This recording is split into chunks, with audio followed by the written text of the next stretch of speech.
ब्रह्म राक्षस की कथा बहुत समय पहले की बात है। एक छोटे से गांव में एक विद्वान ब्राह्मण महेश्वर रहते थे। वे वेदों और शास्त्रों के गहरे झाता थे। उनकी विद्वता की ख्याति दूर दूर तक फैली हुई थी। लोग उन्हें आदर के साथ पूजते और उनकी सलाह लेने आते थे। लेकिन समय के साथ महेश्वर के भीतर अहंकार घर कर गया। उन्हें अपनी विद्वता पर गर्व हो गया और वे दूसरों को तुच्छ समझने लगे। संत का आगमन। एक दिन गांव में एक संत आए। वे भक्ति और सेवा के मार्ग पर चलने वाले साधक थे। गांव वाले उनके उपदेश सुनने के लिए इकट्ठा हुए। महेश्वर ने संत को अपने घर बुलाया और उनसे कहा, हे संत, आप कौन सा ज्ञान बांट सकते हैं?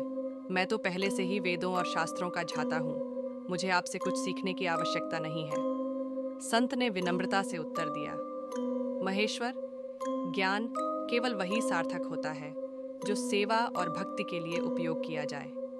अहंकार से भरा हुआ ज्ञान आत्मा के पतन का कारण बनता है। महेश्वर ने इस पर हंसते हुए कहा, भक्ति और सेवा कमजोर लोगों का सहारा है। मेरे पास ज्ञान और शक्ति है।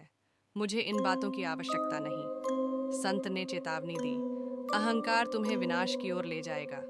अभी भी समय है, अपने मार्ग को बदल लो। ब्रह्म राक्षस का जन्म महेश्वर ने संत की बातों को अनसुना कर दिया। कुछ वर्षों बाद उनका निधन हो गया, लेकिन उनके जीवन के अधूरे कर्म और अहंकार के कारण उनकी आत्मा को शांति नहीं मिली। वह ब्रह्म राक्षस बन गए, एक ऐसा प्राणी जो ज्ञान और शक्ति के साथ राक्षसी प्रवृत्ति का भी मालिक था। रात्रि में उनकी आत्मा गांव में भटकने लगी। ब्रह्म राक्षस लोगों को डराने लगा और यात्रियों को पकड़कर उनसे कठिन शास्त्रीय प्रश्न पूछता। यदि कोई उत्तर न दे पाता तो वह उन्हें कष्ट पहुंचाता। गांव वालों की परेशानी गांव के लोग भयभीत हो गए। उन्होंने संत को याद किया जो कुछ वर्षों पहले आए थे। उनके भजन और उपदेश आज भी लोगों के मन में बसे हुए थे। संत का पुनः आगमन। संत ने गांव वालों की पुकार सुनी और एक रात जंगल में ब्रह्म राक्षस को बुलाने चले गए। संत ने मंत्रोच्चार किया और ब्रह्म राक्षस प्रकट हुआ। उसका विशाल डरावना रूप और उसकी आग उगलती आंखें देखकर कोई भी कांप उठे। संत ने दृढ़ता से कहा, महेश्वर, क्या तुम मुझे पहचानते हो? ब्रह्म राक्षस ने गरजते हुए कहा, हाँ संत, तुम वही हो जिसने मुझे चेतावनी दी थी, लेकिन अब बहुत देर हो चुकी है। मैं इस श्राप से कभी मुक्त नहीं हो सकता। संत ने कहा, यह सच नहीं है। तुम्हारा ज्ञान तुम्हारा अहंकार था, पर वही तुम्हें मुक्ति भी दिला सकता है।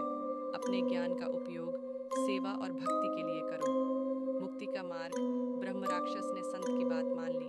उसने गांव वालों की मदद करना शुरू किया। वह शास्त्रों का पाठ करता और दूसरों को भक्ति के मार्ग पर चलने के लिए प्रेरित करता। धीरे धीरे उसका भयानक रूप समाप्त होने लगा। कुछ समय बाद ब्रह्म राक्षस की आत्मा को शांति प्राप्त हुई और वह अंततः मुक्त हो गया। कहानी की शिक्षा। इस कथा से हमें यह सीख मिलती है कि ज्ञान और शक्ति तभी सार्थक होते हैं जब उनका उपयोग सेवा, भक्ति और दूसरों की भलाई के लिए किया जाए। अहंकार का मार्ग विनाश की ओर ले जाता है, लेकिन सच्चे मार्ग पर लौटकर कोई भी आत्मा अपनी मुक्ति पा सकती है।